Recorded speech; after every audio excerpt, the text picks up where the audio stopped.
پہ غور کریں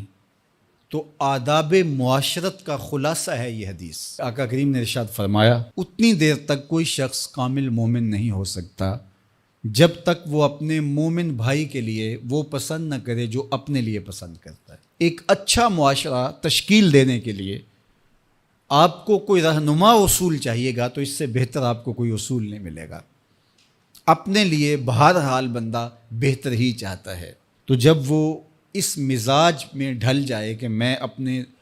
مومن بھائی کے لیے، اپنے معاشرے کے دوسرے افراد کے لیے بھی وہی چاہوں گا، تو پھر مجھے بتاؤ کہ معاشرے کے اندر پھیلتی ہوئی روحانی بیماریاں، حسد، حقد، بغض، کینہ، نفرت، ایک دوسرے کو نیچا دکھانا، تکبر، رعونت، غرور، یہ ساری چیزیں یہ کہیں آپ کو نظر بھی نہیں آئیں۔ صرف اسی حدیث کو اپنا امام بنا لیا جائے اور اپنا منشور حیات مان لیا جائے۔ محمد بن حنفیہ رضی اللہ تعالیٰ عنہ حضرت علی المرتضیٰ رضی اللہ تعالیٰ عنہ کے فرزند ہیں، لیکن حضرت سیدہ فاطمہ الزہرا سلام اللہ علیہا سے نہیں ہیں، اور حضرت امام حسن رضی اللہ تعالیٰ عنہ حضور علیہ الصلوۃ والسلام کے نواسے، تو بھائی آپس میں، تو دونوں میں کسی معاملے میں شکر رنجی ہو جاتی ہے۔ شکر رنجی جس رنج میں مٹھاس ہو، شکر ہو، میٹھی ناراضگی، کوئی بغض حسد پہ مشتمل ناراضگی نہیں۔ تو حضرت محمد بن حنفیہ ایک دن بیٹھے تو سوچا کہ وہ میرے عمر میں بھی بڑے بھائی ہیں، اور پھر دوسری بات یہ ہے کہ وہ رسول خدا کی بیٹی کے بیٹے ہیں، ان کا یہ اعزاز ہے، بہرحال مجھے تو یہ اعزاز نہیں ہے، پھر جوانان جنت کے سردار بھی ہیں، تو میں ان سے ناراض ہوں، وہ میرے سے ناراض ہیں، تو بات بھی کوئی اتنی خاص نہیں، تو اب دن بھی 3 گزر رہے ہیں، چلو میں ان کو راضی کر لیتا ہوں۔ تو گھر سے نکلے ان کو راضی کرنے کے لیے، تو واپس آ گئے راستے سے، کاغذ لیا اور اس کے اوپر اپنے بھائی کے نام مکتوب لکھا کہ میں آپ کو راضی کرنے کے لیے گھر سے نکلا تھا، لیکن راستے میں مجھے حضور علیہ السلام کا فرمان یاد آیا کہ جب 2 مومن بھائی آپس میں کسی معاملے میں الجھ جائیں، ناراض ہو جائیں، تو جو صلح میں پہل کرے گا وہ جنت میں بھی پہلے جائے گا، تو میں تو یہ گوارا نہیں کرتا کہ آپ سے پہلے جاؤں، تو میں ناراض ہوں، آپ آئیں اور مجھے منائیں۔ تو حضرت امام حسن نے خط پڑھا اور مسکرانے لگے، اور آپ تیزی کے ساتھ تشریف لائے اور اپنے بھائی کو کہا اچھا مان جاؤ پھر، تو وہ مننے کے لیے تو پہلے ہی تیار تھے نا۔ تو جب آپ اپنے مومن بھائی کے لیے وہ پسند کریں گے جو اپنے لیے پسند کرتے ہیں، تو پھر زندگی گزارنے کا مزہ آنے لگے گا۔ نفس روکتا ہے یہ چیز میرے پاس ہے اس کے پاس نہ ہو، یہ اعزاز میرے پاس ہے اس کے پاس نہ ہو، اور اس کی ایک اپنی لذت ہے اور وہ مادی لذت ہے، اور ایک ہے باطن کی، روح کی لذت۔ تو روح کی لذت نفس کی لذت سے کہیں زیادہ اور کہیں دیر پا اور کہیں مختلف ہے۔ اس لیے جب آپ قربانی دیتے ہیں، ایثار کرتے ہیں یا کسی کو ترجیح دیتے ہیں، تو اس کی جو روحانی لذت ہے، آپ کو بھوک لگی ہوئی ہے، تو آپ کو ایک روٹی مل گئی ہے، تو آپ کو ایک ایسا شخص نظر آیا جو آپ سے بھی زیادہ بھوکا ہے، اور آپ کسی نمائش کے لیے نہیں، محض اللہ کی رضا کے لیے اس کو روٹی دے کر کے دیکھیں، خود بھوک کاٹ کے دیکھیں، وہ مرغن کھانوں میں سرور نہیں آئے گا جو اس بھوک میں لطف آپ کو آئے گا۔ تو حضور علیہ السلام کا یہ فرمان اپنے عمل کا حصہ بنا لیں، اور اپنے بھائیوں سے، جو خونی رشتے سے جڑے ہوئے بھائی ہیں، وہاں سے شروع ہو کر کے پورے معاشرے کے اندر اس کا عملی نفاذ کریں۔ آپ کو اتنا سرور آئے گا اور باطن میں اتنا نور آئے گا، اور اس قدر معاشرے میں خوبصورتی کی بنیاد پڑے گی۔ اور اگر ہم آج اس حدیث کو اپنے لیے خضر راہ بنا لیں تو یہ اس پہ عمل کرنا کوئی مشکل نہیں۔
الله أكبر الله أكبر الله أكبر الله أكبر أشهد أن لا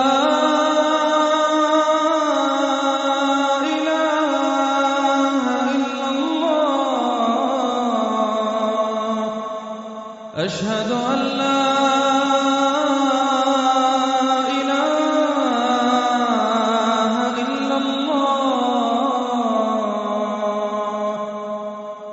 أشهد أن محمدًا رسول الله أشهد أن محمدًا رسول الله حي على الصلاة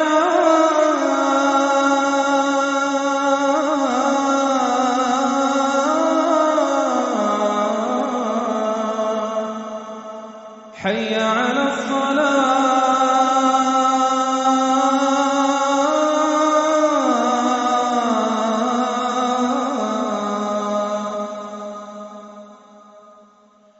حي على الفلاح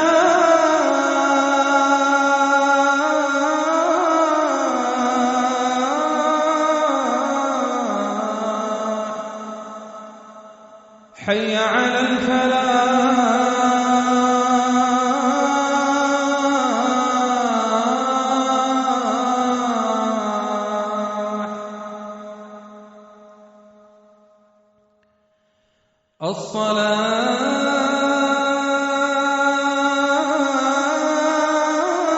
الصلاة خير من النوم